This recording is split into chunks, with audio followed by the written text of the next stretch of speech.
All right, so my turn to show you a couple things in Google Classroom. This is my class called Demo Land, and this is a lot of fun because when teachers are submitting troubleshooting questions or tickets, I have something to play with, and the tech team, they're my students, helps me not miss a classroom so badly. I make them do homework. So I want to show you the settings of Google Classroom. So there's a couple places that you'll look.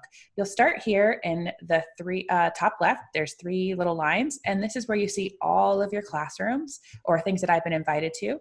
You'll see archived classes, and then below that, settings. So I want to point out that there's two different places for settings. You have settings for your entire Google Classroom experience, which is this one here on the left, but you'll also have settings for your individual classrooms, which is this gear on the right. So let's start here in the big overarching world. So I click on settings, and you'll see it's very limited.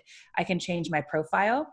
And I believe this extends all the way across Google. So if you change it here, I think that's part of your account.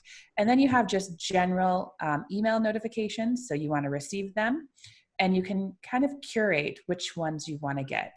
And we have recommendations. Lindsay's going to talk specifically about her recommendations on types of notifications. And then back, if I go into my Google Classroom, to the gear on the top right, this is where I have all the details for my specific class. So you can rename it, give it a description. As Lindsay mentioned, you may want to give it a section, period 1. Maybe it's a second block for upper grade teachers, subject.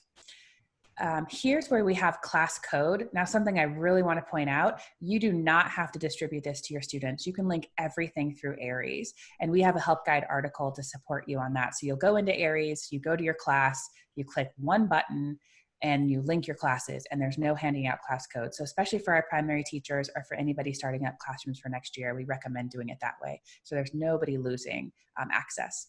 And then this is where you can control a few things. So Lindsay mentioned earlier that maybe you have a student that you want to mute because they're being too chatty. You can actually turn that off.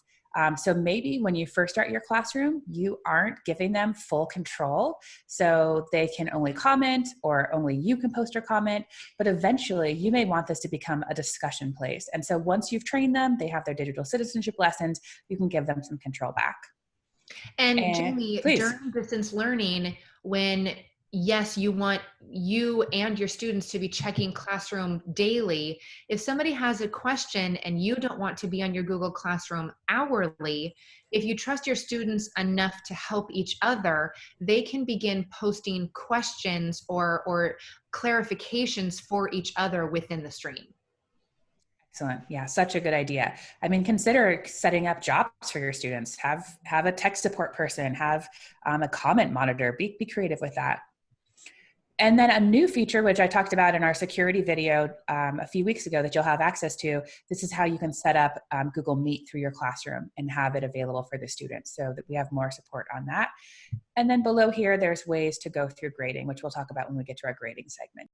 And then one other thing with settings that we want to show you is that, let me show you an overview of all my classes. I just cleaned this up a couple days ago, but I had about 28 or so classes.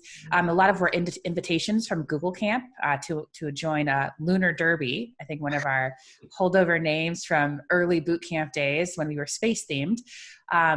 So I cleaned all of that up, but maybe I accidentally archived something that I want to see again. So if I go to my 3 lines, I can go down here to archive classes. And I'll see everything. You can see all my invitations to Lunar Derby are here. But if there were any of the classes... Archiving is different than deleting, right? Yes, absolutely. Thank you. So they just live here. And what's really important is if you have archived a class, then you have access to your posts. We've heard from some teachers, they use their classroom as their pacing guide, which is super cool. So you can go back and see things. So if I click here, I can actually restore, copy, or move. And I think move lets you reorder what you see on the screen, but you can restore something. So I'll pull this one back, one of our Parent Tech Academies from, 3 years ago. Let's pull that back to the present. And now when I click here to my classes, I'm moving out of archives, I should see, there it is. There's my Parent Tech Academy class. If you do want to archive something that's in there, then you would click on the 3 dots and I can go to archive and off it goes. Jamie, when we were doing the classwork earlier, there was also that reuse post. Mhm. That's actually something, if you've archived a class, you've got your 2017, 2018 school year, it's in the archive, it's in the bookshelf, we're not even looking at it anymore. That reuse post can actually pull from an archive, and you can reuse something from a few years back. So it doesn't disappear once you've archived it. That's great. That's what's in the gear of the individual classroom. It's really about just naming the class code and then the controls about commenting and posting. But your email notifications, which we'll talk about, are in the main gear for the entire classroom.